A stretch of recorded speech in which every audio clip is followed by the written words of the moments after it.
another euphemism for mediocrity, where participation is more highly valued than achievement, where just enough to get is the new standard of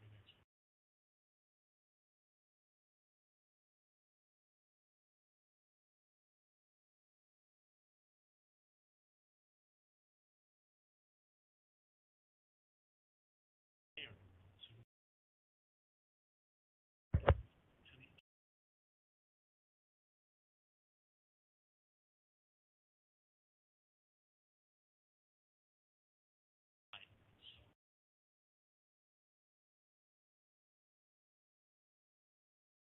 Fascinating conversation. Fabulous music.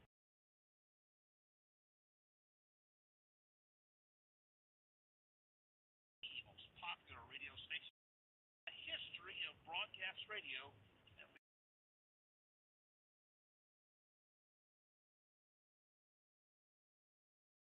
Here she is. Alrighty then. Welcome everybody to Curious Times. It's Sunday, August the 5th. Unbelievable. Unbelievable. Oh, you did not hear that? You guys did not hear the intro? You did not hear the intro? Oh, that is not good. Here we go again with that. Unfortunate. Again. Alright. Thank you. I get so disappointed when was the music not. Maybe if somebody would have been saying that they couldn't hear the music, that might have clued me in. Were you anyway? Now the beginning of the show is wrecked again. We can never do a proper beginning of the show. It would be helpful if I could know that before I start recording, because music equals any audio that I play. Know what I mean? So if the music is sucking before the show starts, then that means the intro is going to also suck. And then I ruined the beginning of my show. I don't know, 8 years later, one of these days we'll get it right, maybe that'll be our last day. And so anyway, welcome here. It's Sunday. We got Hillary Black, Just Ask Hillary, and we're going to be here for an hour, and even a little bit less than that now that we've burned about 5 minutes of that time. And so we may as well just get right to it. Really quick. Let's see what's coming up, and this time, let's try and look at the right month here, Chris. And so tomorrow, Diana Monroe is here. Tuesday, Lisa Nolan Chalosky is here. Wednesday, Kathleen Moore is here. Thursday, I'm off. Friday, Salva's here. Saturday, I'm off. So there you go. It's pretty much, it's a decently full week anyway. Today, it's Hillary Black. You can find her just by going Just Ask Hillary or www.askhillaryblack.com. And on Facebook, Ask Hillary Black. She is a psychic, intuitive. She uses almost all the clairs. She's very excellent at the pendulum. She's a life and business coach, Universal Life Church minister. She is probably a whole bunch more than that. She does cards. She can read the tarot. And she is, of course, an empath, as so many of us are. And so let's not waste any more time. Again, find out more about Hillary and how to get a private reading from her at www.askhillaryblack.com. And so let's just go get Hillary and see how things are going. How's it going? Hi. How are you guys today? Can you hear me? Yeah, very good. Thanks. What is this now about Michael J. Fox? Please don't tell me he's dead. Don't tell me he's dead. I don't know. I'm not in front of a. Are you reading the internet? No, somebody in the chat room said, "Did you hear news? Did you see news about Michael J. Fox?" I do not know about. No, I don't know. I hope he's okay. I don't know anything. I don't have my computer up or my internet. I'm in Denver, Colorado right now, and I'm calling. That's why I had to call in. Yeah, and so how's that going? So the wedding was great. Yeah. And it's been a very interesting weekend, to say the least. So it's kind of what I wanted to talk about was trusting intuition. What I wanted to talk about was, how some people say there's no accidents, and that's possible. The other one is what I wanted to talk about is really know thyself, and really come into a state of consciousness, and really have, power thoughts. So needless to say, I almost did not make it to the wedding. And here I talked to you guys about it. And every time I went to purchase a ticket, something came up and I just couldn't do it. So at the last minute, the wedding was Saturday, and I went to purchase a ticket on Thursday. They were sold out, Thursday and Friday. Okay. So the other airlines I'm looking at, it's $380 one way. So I got a ticket for Saturday, but I got this second to last ticket. So I was just amazing how I, by the luck of the draw, so to speak, got the ticket. So then when I got there, I had to get a rent-a-car at the last minute. Everything was last minute. And then when I come to, but everything worked out. So then I come to the house, and we have 4 dogs there because my daughter has a dog, and his sister has dogs, and my friend, who's the mom of them, has dogs. And so I'm leaving the house, and I'm thinking, okay, I have my keys, and I had the rent-a-car, so to speak. And I'm like, should I lock the door? Yeah, I probably should. And I lock the door, and I leave my phone in their house. Oh. And I'm like, oh, my God, I don't have the address. I'm like, I don't know where they're at. Oh, my I don't know where this wedding is. I haven't been here in, I don't know how long it's been since I've been here. Because my kids to me, and I see them, kind of thing. And I'm thinking, when's the last time, and I'm just like, my mind is racing, going, I have 45 minutes to get to this wedding. And I don't know where the heck I'm going. And so I'm kind of freaking out. So someone had told me, because the grandparents had flown in, and she had given me directions. She gave me the wrong directions. She didn't mean to, but I'm thinking, okay, memory. So I'm listening to Spirit going, is this right? This doesn't feel right. And they're like, stop the car. So I stop at a Circle K. I walk into these girls, walk in and I talk to these ladies, and, Denver is just booming, because the legal marijuana and stuff. And so they're just obviously have all this money now, I guess, to build because of the taxes and everything. And so this girl behind the counter is like, she lives in Arizona. But she was so kind, because when I said, guys, let me explain something to you really quick. And I didn't say it this way, but I'm like, I really need your help. I said, I'm going to a wedding, and I predicted this wedding, and this is a very special wedding to me, and I cannot miss it. And boom, the phones come out. And so I'm like, somebody help me, please. And so I had to call my son. Thank God, I remember my children's phone numbers. They're the only ones I don't have, all the other ones are programmed in my phone, and I don't remember them. And so sure enough, the phones come out, and my son, I thank God he answered the phone, because right after that they turned the phones off. And so he gave me the address and everything. And so we mass quested it, and I had a half an hour left, and they said 21 minutes to get there. And I'm like, oh my God. So I get in the car and I go and everything, and I'm like, okay, God, please let them be late. Please let the wedding, let me make it. And I get there, and they were all there, but the wedding did start a half hour late.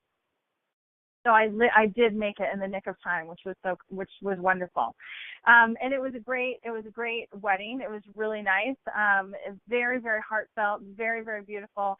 Different cultures coming together. It was really nice. She's Vietnamese and he's an American, and kind of thing. So it was really beautiful to see the different customs, because they had a Vietnamese reception.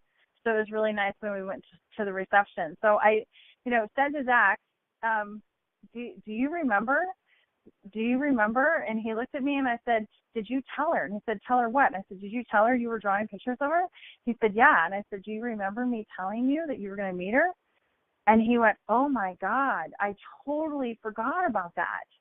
He goes, you did? And I said, yes. And you remember I told you were going to marry her? And he's like, because, he's just so happy with Glee and stuff. He goes, yeah. And so, he forgot completely all about it. So what I wanted to talk about was the power of thought. Here he drew this picture of this girl all these years, and he thought, he did something. He just, why am I dreaming of her? Why am I dreaming of her? And I'm like, you're going to meet her. You'll meet her. And he believed that he was going to meet her. He truly believed in his mind. And if it wasn't her, he would have still met the one for him. Does that make sense? So it's about believing that you're going to meet your person, whoever that right and perfect person is for you. Because if we don't believe we're going to meet the person, then we're not going to meet the person, if that makes sense. It has happened. I have seen it happen both ways, which is to say that somebody not caring or looking at all finds their perfect person, and it was like some crazy day when they weren't even supposed to be at that place, and they meet this person, and they appear to be absolutely soulmates or whatever, partners meant to be. And I've seen the other side, which is to say exactly what you're talking about, where either somebody like one of my other guests, Lisa Noland, her husband, he wrote a letter to his future woman, who wound up being Lisa, and like, so it was all about knowing, zeroing in, writing it down, believing it, and all of that kind of stuff. So I've kind of seen it happen both ways, which is the first way is that's that fate thing, you know what I mean? Like, that's what I was going to say. Absolutely, the fate thing, for sure. Yeah, you took the words out of my mouth.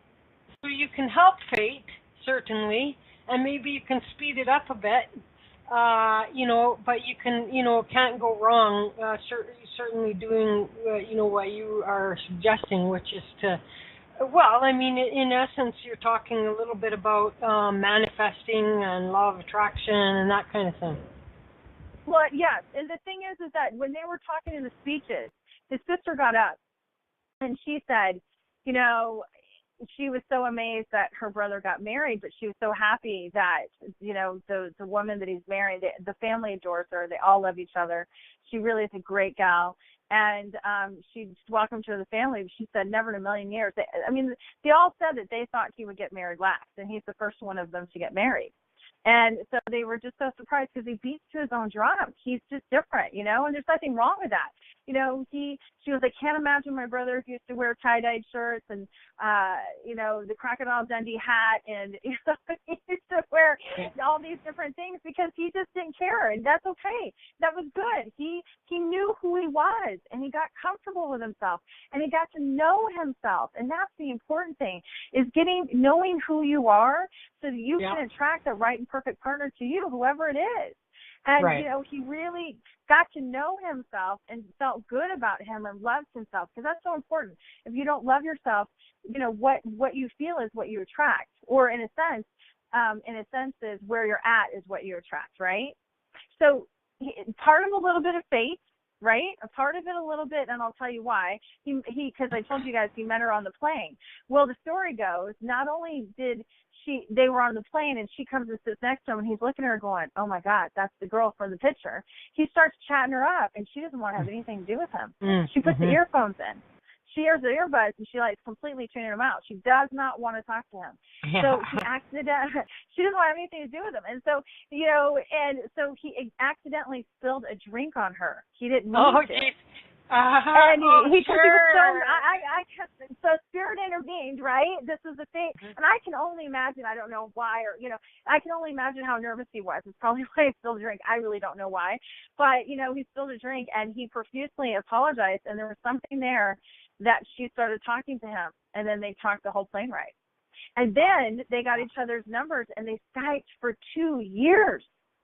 2 years they Skyped. Now, yes, they had a couple trips here and there, to LA and back and forth to meet the family and stuff, but, he just went to Vietnam and met the whole family in May, and they just got married now. So, and it's been 4 years. So it's incredible. So the thing is that if we don't, if we don't believe we can have it. Now, there's some people who are like, well, I do believe that I can have it, right? So I was reading The Power of the Mind, of the Subconscious Mind, and I have seen it go both ways, too, in a sense. If someone's put an affirmation out there and they want to hit a certain dollar amount in their business, or they want to do a certain thing, what happens is, and instead of it manifesting in a positive way, it blows up and it goes in a different direction. And I'm like, why is that happening? So I went and read in the book, and it did say, if we do not believe what we're telling ourselves, if we do not believe the affirmation and we feel that we're lying to ourselves, then we're going to magnify the lie that we believe that we're saying. And so, in a sense, it's going to go in the opposite direction instead of a positive one. Does that make sense? Yeah. Yeah. And I was really surprised because I didn't realize that. So I had seen people when they've done manifestations or they've done the affirmations, not manifestations, the affirmations, and it, all of a sudden, every time they try to get to that next level, it blows up. And so they're afraid to try to get to that next level. Or they're expecting it to, or else the other thing that seems quite common, and it's almost like, it's like if you're gonna give something to somebody, we should be giving freely without expectation of there being something in return. You know what I mean? And right. So, like, if I choose to, to give, I should be doing so not because of motivation that, if I do something for this person, then they're going to have to do something good for me. You know what I mean? Like, that's doing it with some kind of ulterior motive. You know what I mean?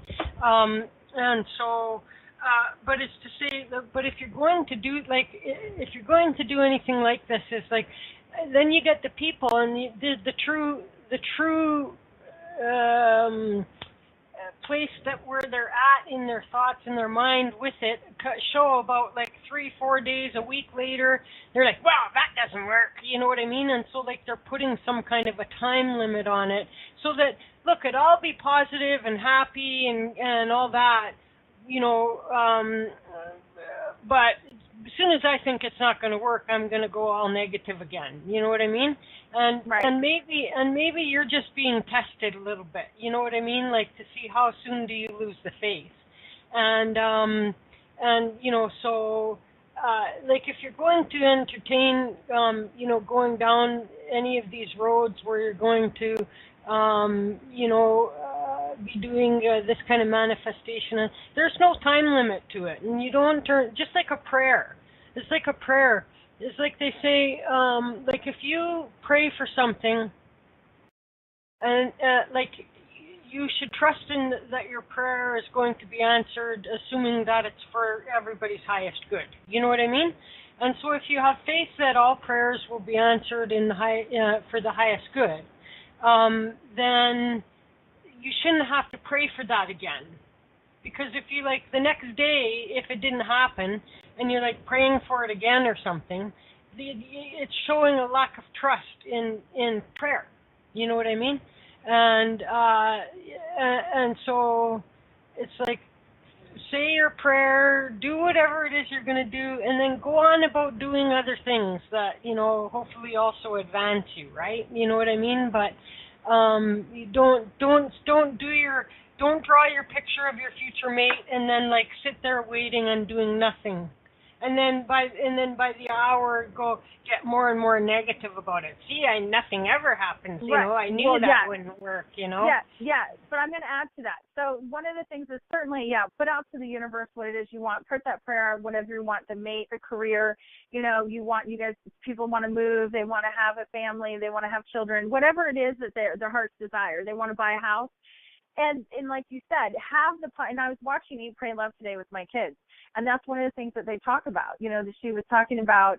Have you seen Eat, Pray, Love with Julia Roberts?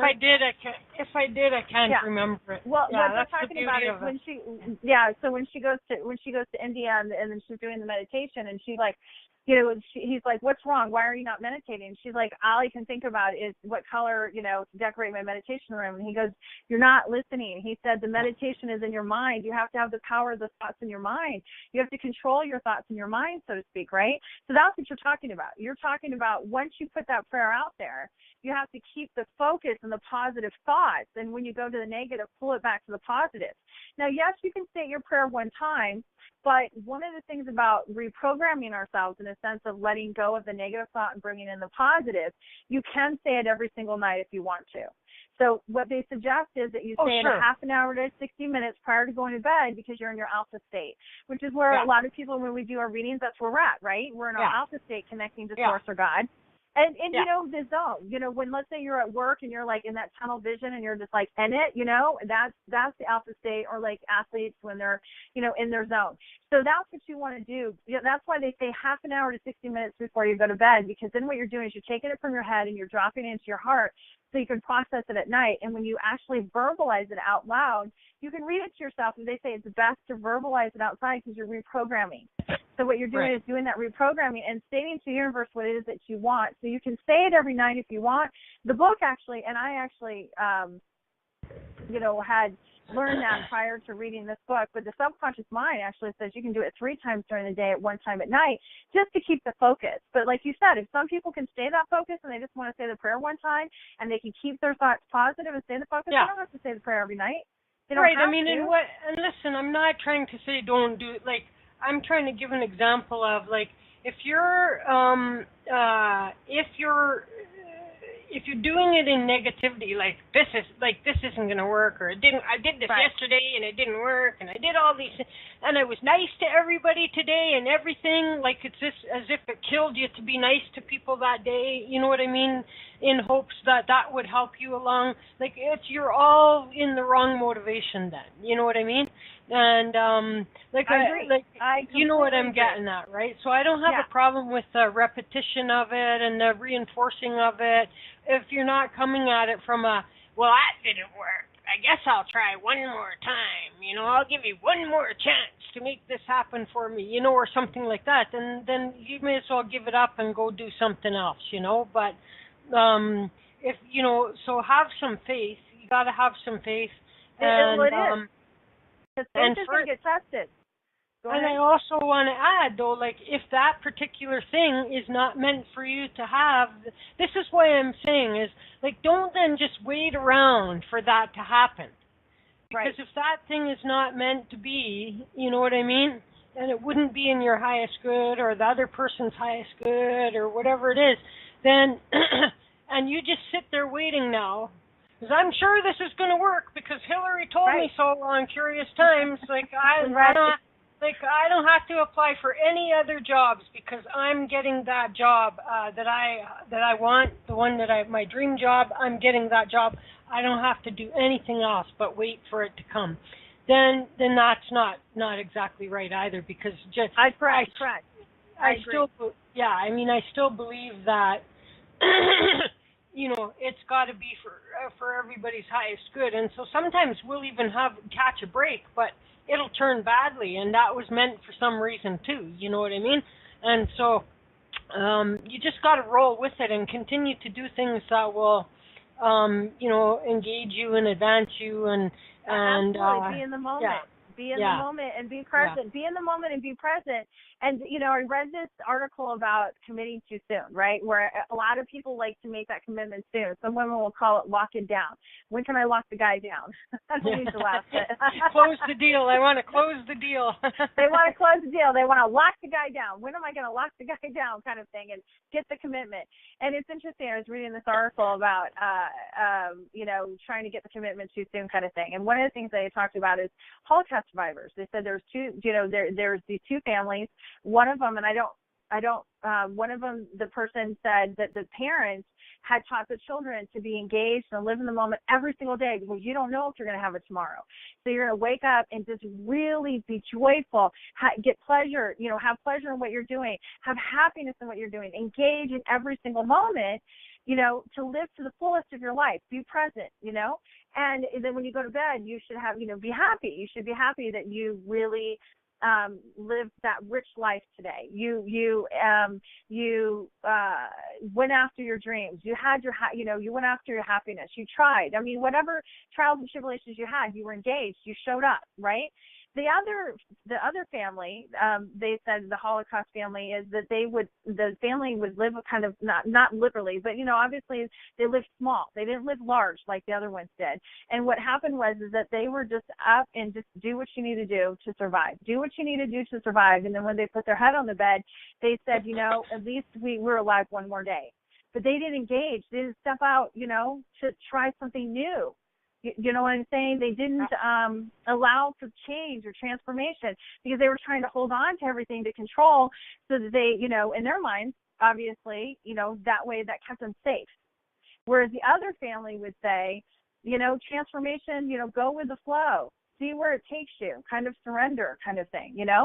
Whereas the other one's like, you got to hold on to it, control it, because if you don't know what's around the corner. and the security and the safety was the most important thing. So it's kind of interesting because that's what you're talking about. When people, even though people say, okay, I can forecast the future, I can see this, and even like you said, okay, I see a job for you, that doesn't mean for the person to say, okay, well, I don't need to apply for any more jobs. Not at all. To continue applying for the jobs, because you have to show the universe that you're wanting this and that you're wanting to receive this. And be open to that. The thing that you need to consider as well in this whole equation is that, which is why I always object when women want to know, well, what color is his hair and what color are his eyes?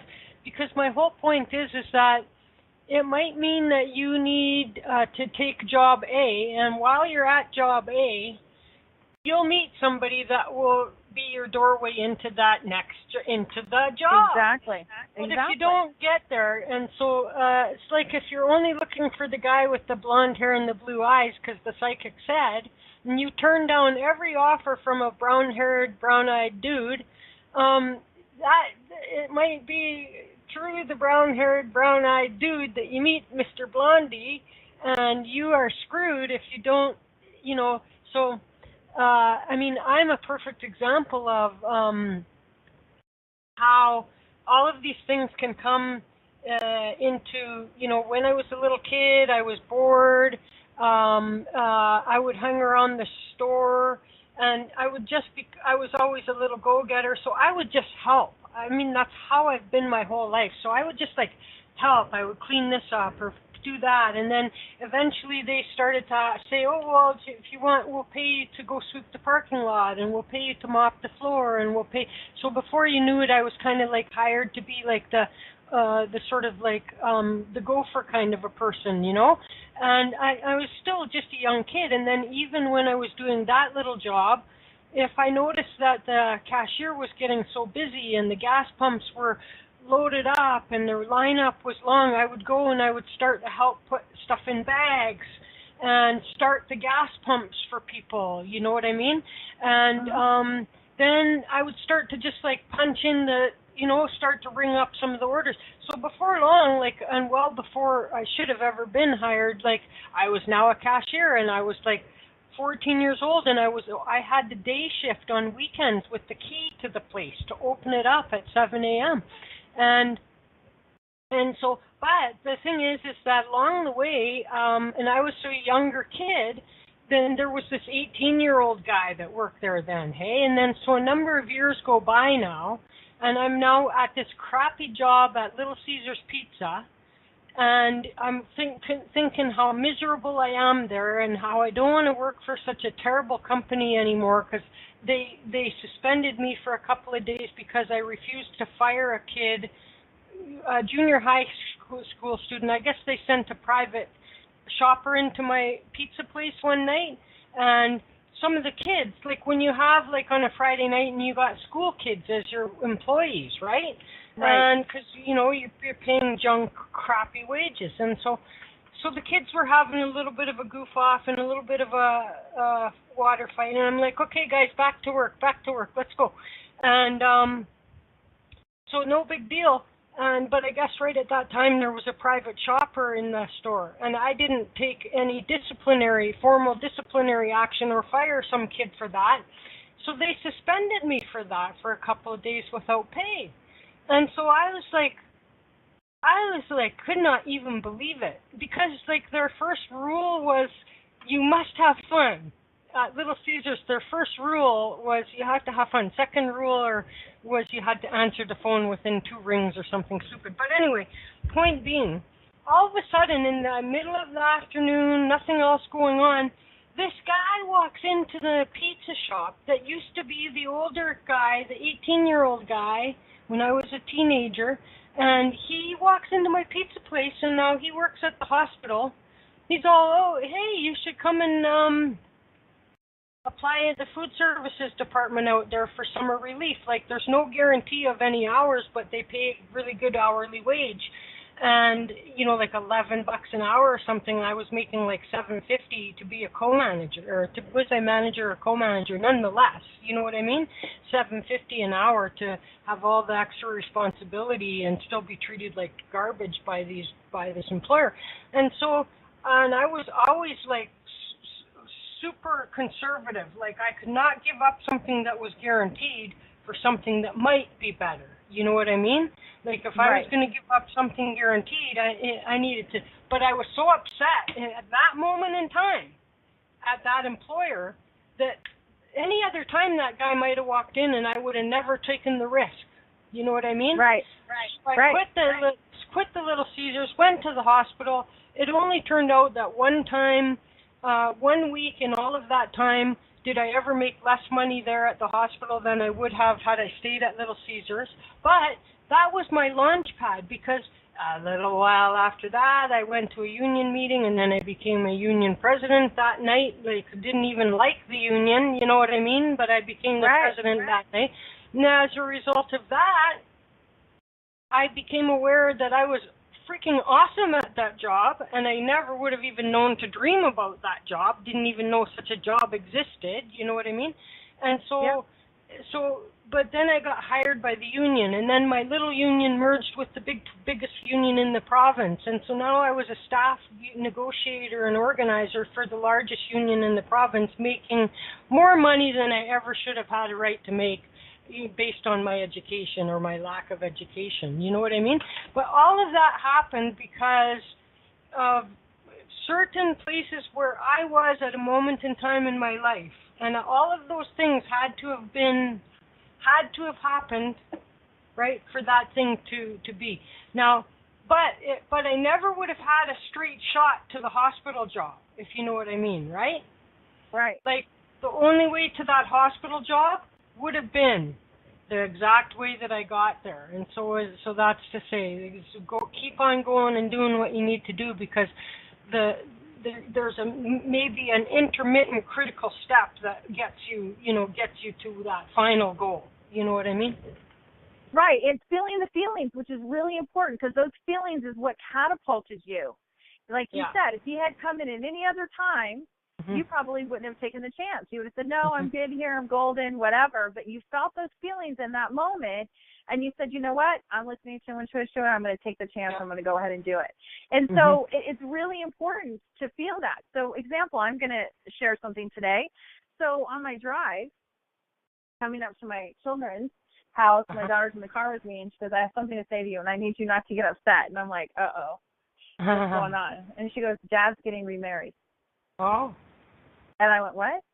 And so, and she goes, he's getting remarried. And I went, That explains why he didn't call me back, because I called him about the children and I didn't get a call back. So, needless to say, and I thought I was handling it really well. I really did. I mean, I was like, I'm not getting upset. I'm not crying about it. I'm just going to, you know what? I'm really happy for him. If he's a better man with her, and, kind of thing. And of course, he's giving her everything that I wanted from him. But you know what? He's moved to do that with her. He loves her, obviously. He did not love me. And it's a good match for them. It is a really good match. But I'm going to talk about feeling your feelings in a moment. So as I'm driving, I noticed I'm getting pain in my lower back. And I'm sitting here talking cognitively, being like, I'm in control of my feelings. I'm not, upset and crying, kind of thing. Because I was with this man for 20 years. He was the love of my life. And he's the father of my kids. And I didn't want a divorce, right? And so, but at the same time, it's coming into that state of consciousness, right? And obviously it wasn't a healthy marriage for either of us, right? So I had to let him go. And so the thing is that all of a sudden my back is like killing me. And so I realized I'm not feeling my feelings, and I needed to let them flow through my body. So when I obviously said, okay, let me feel these feelings and flow through my body, and then I had to release it, because that's what happens. We don't feel the feelings, and we let it get stuck inside us, right? We let it get stuck inside us. And then at that moment, you allowed yourself to feel the feelings, and then serendipitously, Spirit came and brought you something, and you paid attention to it and listened to your intuition. So now, if my daughter's telling me that he's going to get married in the Caribbean and he wants the children to pay their own plane ticket, which I laughed. So I'm trying to find humor in all this, right? But at the Right. same time, I'm like, okay, I now not only need to feel the feelings to let it go through, I also need to love myself enough to allow whoever's the right person in my life and be aware of what it is that I want in my life so that I can find the right and perfect partner, have the faith that I am going to find somebody. There is going to be that right person for me instead of going this despair, right, of, oh, my God, he got married and I didn't. I mean, I was fine until my son, because I said to my children, how do you feel about your dad getting married? And my son goes, well, she'll never replace you. And I just bursted out in tears and started crying.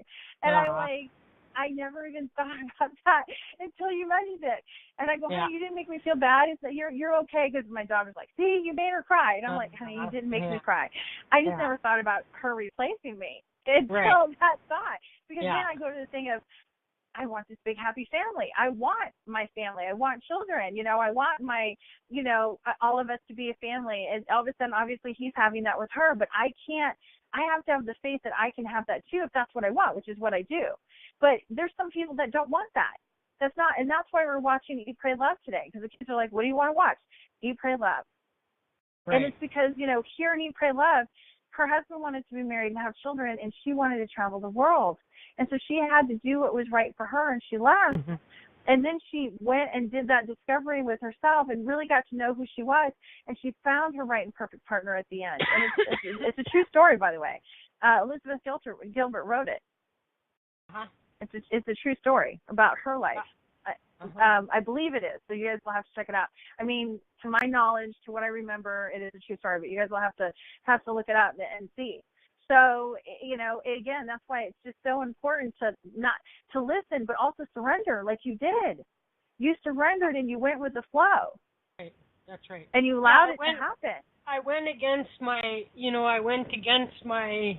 my conservative. I can't take a risk, you know what I mean, like this, but you see, the universe already knew that I was going to have the challenge with that, and so what they did was the universe put into play this action by this employer that would put me emotionally in a place where I could feel good leaving there, you know, and so that bad thing, right, so which is why to say, like, sometimes these bad things that seem to happen, they turn out to be like a very necessary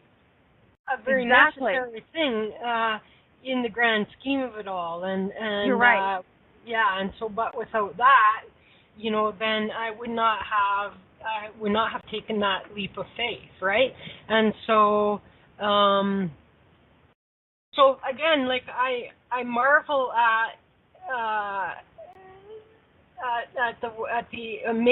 in amazement at this complex and complicated coordination of people and places and things and feelings and thoughts and everything that has to come into play just for one thing to happen in somebody's life. But yet it seems to happen just like with that ease, because it just is, right? Like if I had to sit on and plan all that out on paper, there's no way I could have gotten there, right? Exactly. But the universe plan, like, and I may have had a part in that planning before I came here, for sure. I agree. But this mortal human being that is me, certainly would not have been able to have plotted and planned and put into place all of these steps that were necessary, you know, for all of that to happen, right? Right, and that's why we can't get stuck on the how, because we want to, and that's exactly what you're saying.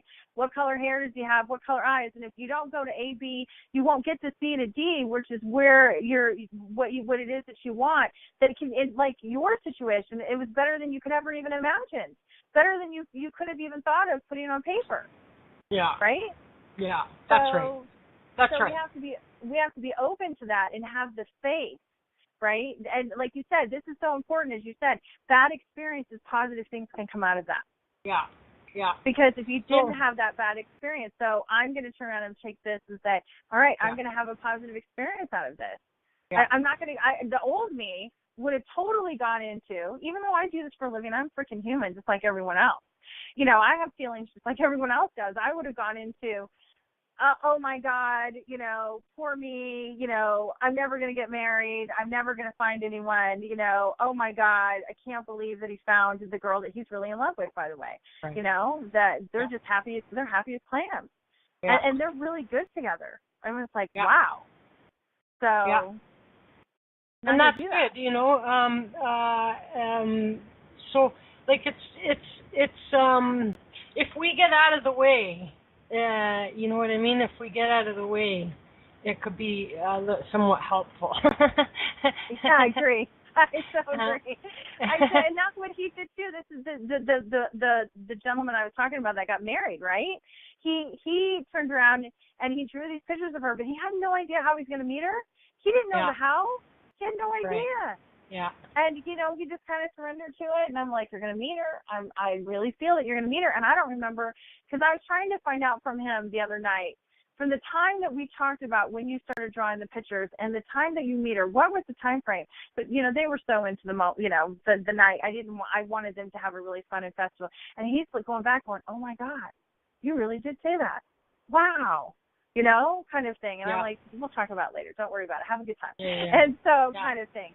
But I don't know how long it was. I really don't know what the time frame was. Right. But the point is to believe that he could have it. He had the positive thought that one day he'd find her, Yeah.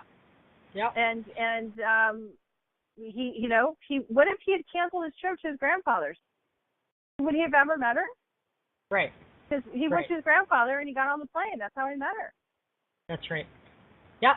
So no, kind of and how like I had a caller like a few years back or whatever, and they had called quite a number of times before, and they were all like this with various things, and two themes which were when will I meet Mr. Right kind of thing. But then they were calling because they had this, and they were like just like complaining always about this car, blah blah blah blah.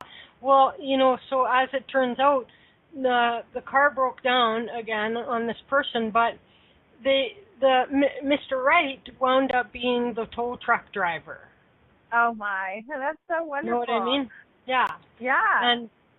And so there you go. You take, a stupid car broke down again, Bob. It had to break down, and it had to break down at a really inconvenient place, such as between, when you were between places. You know what I mean? Because now you were forced pretty much to call a tow truck. You know what I mean? If your car is broken down outside of your own house or something like that, then you can wait, or you can try and tinker with it, or try and find a friend that can maybe come and look at it, or whatever the deal is. But like if you're in the middle of traffic, you know what I mean, then it might be then you got to call a tow truck now.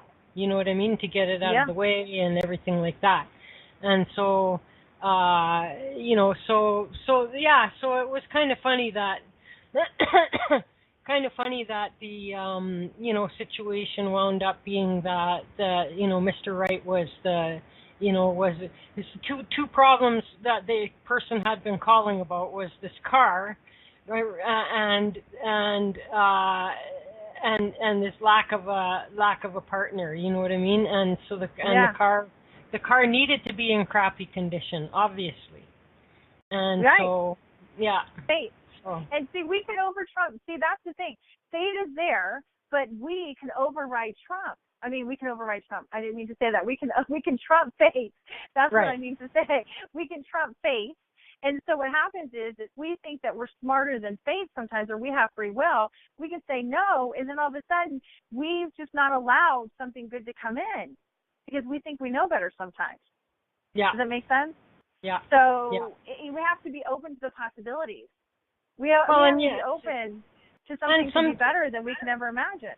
For sure, and sometimes, like the universe knows that we want, so it has orchestrated and forced certain things to come into play that would, you know what I mean, make the plan, because we're when the minute we stop cooperating with the situation, then we're messing around with the universe's plans for more than just ourselves. You know what I mean?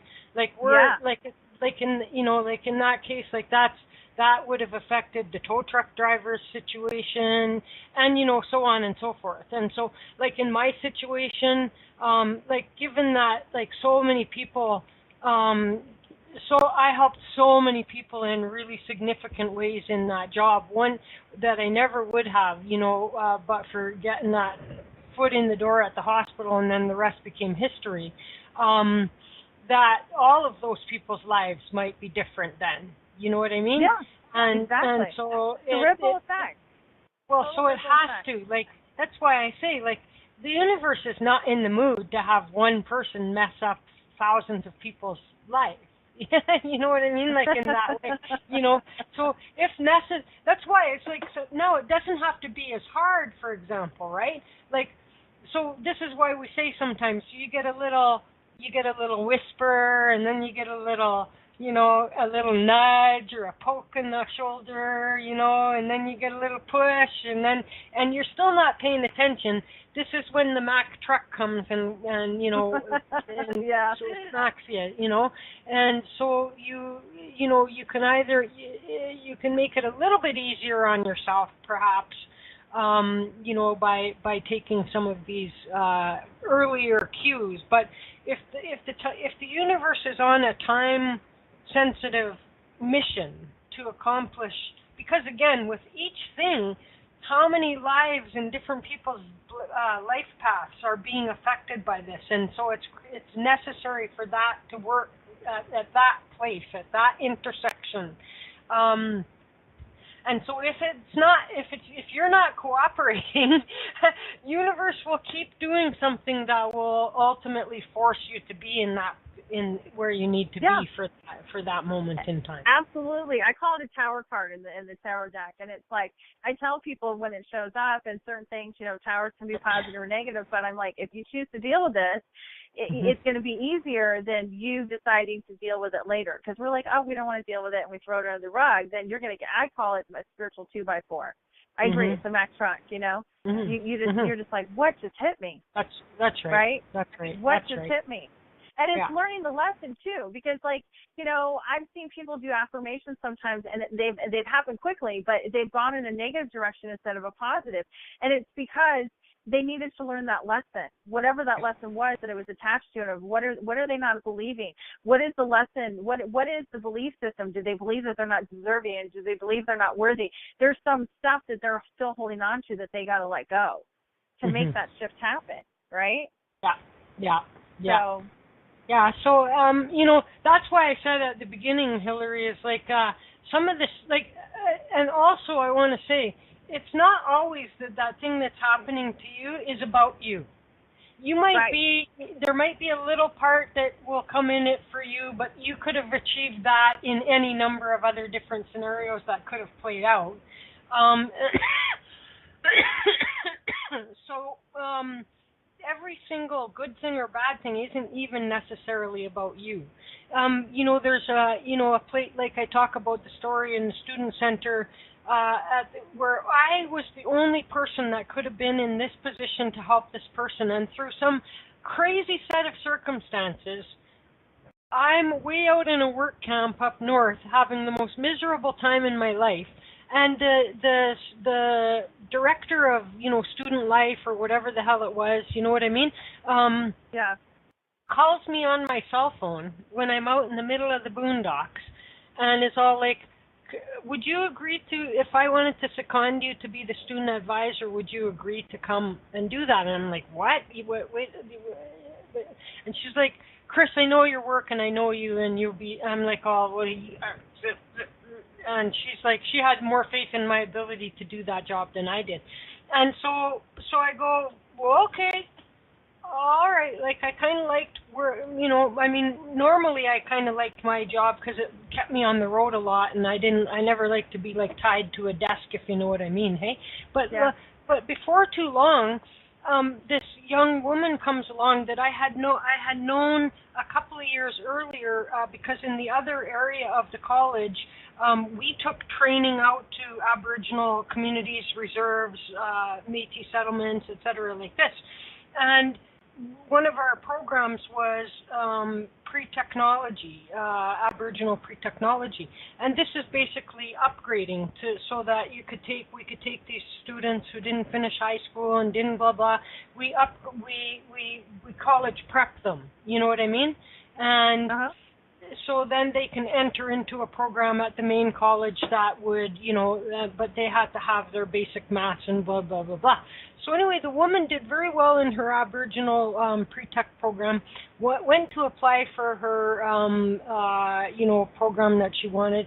They turned her down. She didn't even get an interview. And she was very upset, and we were very upset, because we're going out into the communities to sell these programs to the people, right? And say, hey, it gives you a huge advantage to getting into these other programs and blah, blah, blah, blah, blah, right? And so anyway, couple years later, woman walks into the student center, young woman, and what she did was, after she got denied last time, she retook the college prep program so that she could increase her average. She didn't even need to do that because her average wasn't so bad in the first place, but in a highly competitive program, like it was like the X-ray program or something like this or whatever, right? Image resonance or whatever, whatever the hell the official name of it was. Highly competitive program, so that even if you had honors, if the top 20 people applying had bigger honor, like had 98% averages, and you only had a 95% average, you lose. You know what I mean? Right. And so she actually went and retook the whole college prep upgrading program to increase her average. And she comes in crying one day. They aren't even giving her an interview. And I'm like, I want to go ballistic, but I realized at that moment, this is why I'm here. Because no one else would have known the history of her in the first place, and no one else could have been in the same position to advocate for her. And and then it all went, I got her into the program. She graduated the program. It didn't go so well for me. And it was a big step towards me leaving the job at the college, because I stepped on a couple of toes and blah, blah, blah, or whatever it was, or that I was perceived to have, you know what I mean, stepped on a couple of toes. But I did the right thing, and I don't feel bad about it at all. You know what I mean? But you see, now I know why I got that call that day, because no one else, like the director of the student center, wasn't even going to do nothing about it. She was sitting there telling, well, I'm sorry, that's the way it is, and blah. And I'm all like, hell no. I went to the director, right? I told the history of the first time, and blah. So then the director was all like, they did some checking, and Chris, there doesn't look to be. And meanwhile, I did some investigating, and I found out some flaws in the program at the registrar's office in terms of they're comparing apples to oranges, and there's an unfair disadvantage to the college's own students over external high school students. There's a disadvantage. I'm like, if anything, there should be an advantage to somebody that paid this college for the upgrading, right? Not a disadvantage. You cannot disadvantage people that.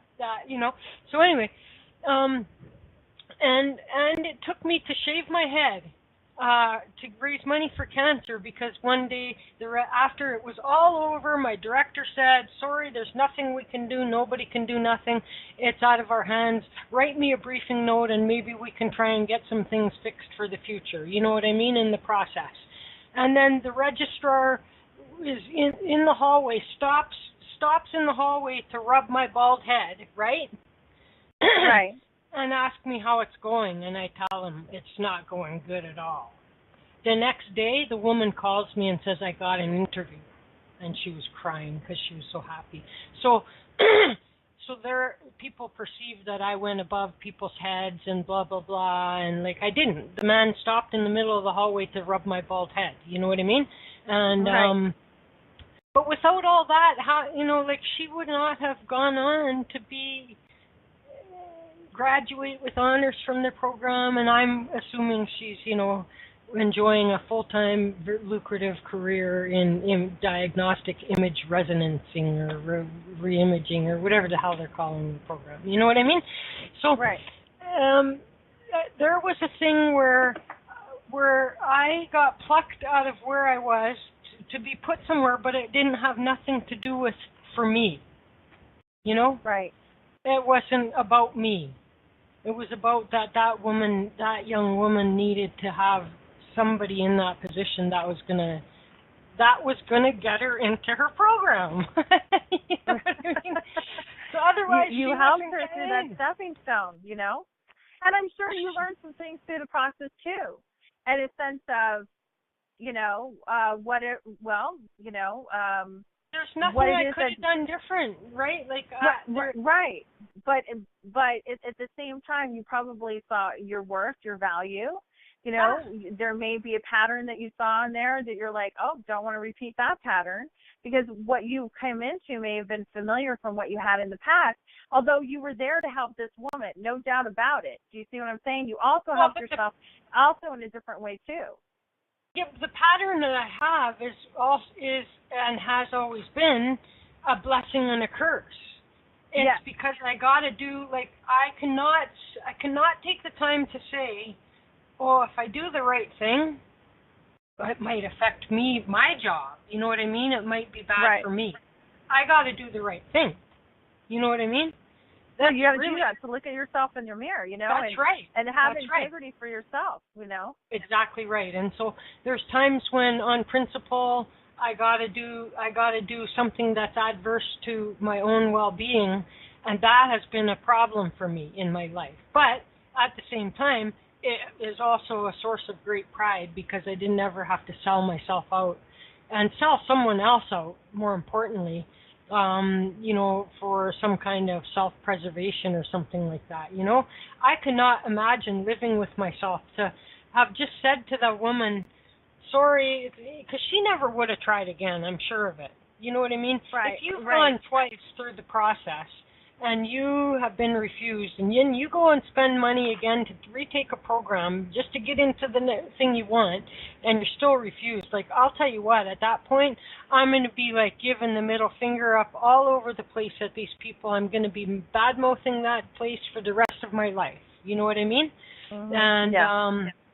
And so, you know, so that's why I say to people is, like, we cannot, it's not all about us. When something good or bad happens to us, it doesn't necessarily mean that was primarily for us. We were a part of it, right?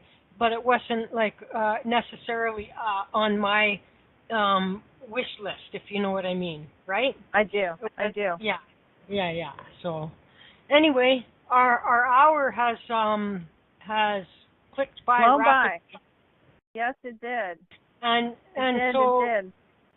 So thanks for taking time out of your trip and your, you know, I'm sure that you got some stuff to get going and doing, and glad that you know, again, glad that everything worked out for you on that adventure, as it should, you know what I mean? As it should have, and was meant to.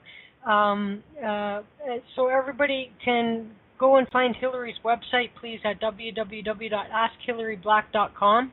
And we're back again with you, Hillary, I guess in a month's time. It will be see you in September, which would be September the 2nd. Okay. And so I appreciate you taking time out of your little vacation, your little vacay there, to join us. And that was a really awesome conversation, too.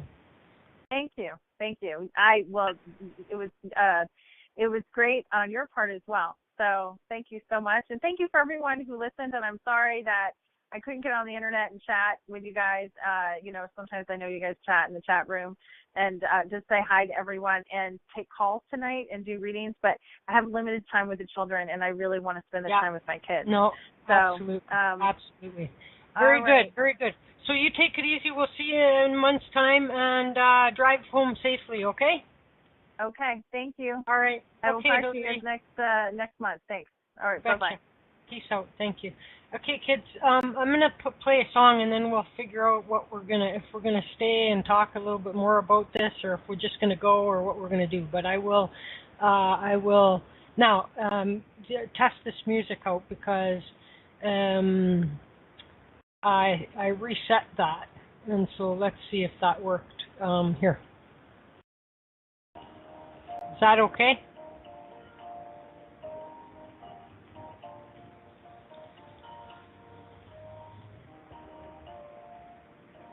Okay.